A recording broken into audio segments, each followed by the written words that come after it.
Hello നമസ്കാരം. വാഴ എന്ന ചിത്രത്തിൻ്റെ ഏറ്റവും പ്രധാനപ്പെട്ട കേരള കളക്ഷൻ റിപ്പോർട്ടും ഒപ്പം ചിത്രത്തിൻ്റെ ഏറ്റവും പ്രധാനപ്പെട്ട OTT അപ്ഡേഷനുമാണ് ഇന്നൊരു വീഡിയോ ഭാഗത്ത്. വീഡിയോയിൽ മുൻപ് വീഡിയോ ലൈക്ക് ചെയ്യുക, ചാനൽ സബ്സ്ക്രൈബ് ചെയ്യാൻ വേണ്ടി ശ്രമിക്കുക. ജോമോൻ, ഷിജോ സണ്ണി എന്നൊക്കെ പ്രധാന കഥാപാത്രങ്ങളായ ചിത്രമായിരുന്നു വാഴ. ചിത്രത്തിന് മികച്ച പോസിറ്റീവ് റെസ്പോൺസ് തന്നെയാണ് ഇപ്പോഴും പുറത്തുവന്നുകൊണ്ടിരിക്കുന്നത്. ഇപ്പോഴിതാ വാഴ എന്ന ചിത്രത്തിന് ബോക്സ് ഓഫീസിൽ നിന്ന് ഏകദേശം 20 കോടിക്കടുത്ത് കളക്ഷൻ നേടിയെടുക്കാൻ വേണ്ടി സാധിച്ചിട്ടുണ്ടായിരുന്നു. അതുകൊണ്ട് തന്നെ എല്ലാ സിനിമാ പ്രേമികളും ഒരേപോലെയാണ് OTT റിലീസിനായി കാത്തിരിക്കുന്നത്. ഇപ്പോൾ വാഴ എന്ന ചിത്രത്തിൻ്റെ ഏറ്റവും പ്രധാനപ്പെട്ട OTT അപ്ഡേഷൻ ലഭിച്ചിട്ടുണ്ട്. ആ അപ്ഡേഷൻ മറ്റൊന്നുമല്ല, ചിത്രത്തിൻ്റെ OTT അവകാശങ്ങളൊക്കെ ആമസോൺ പ്രൈം വീഡിയോസ് എന്ന OTT പ്ലാറ്റ്ഫോം സ്വന്തമാക്കിയെന്നാണ് അറിയാൻ വേണ്ടി സാധിച്ചിട്ടുള്ളത്. ഒപ്പം ചിത്രത്തിൻ്റെ സാറ്റലൈറ്റ് അവകാശങ്ങൾ ഏഷ്യാനെത്തും.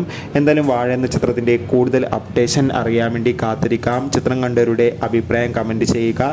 കൂടുതൽ സിനിമാ വാർത്തകൾക്കായി ചാനൽ സബ്സ്ക്രൈബ് ചെയ്യുക.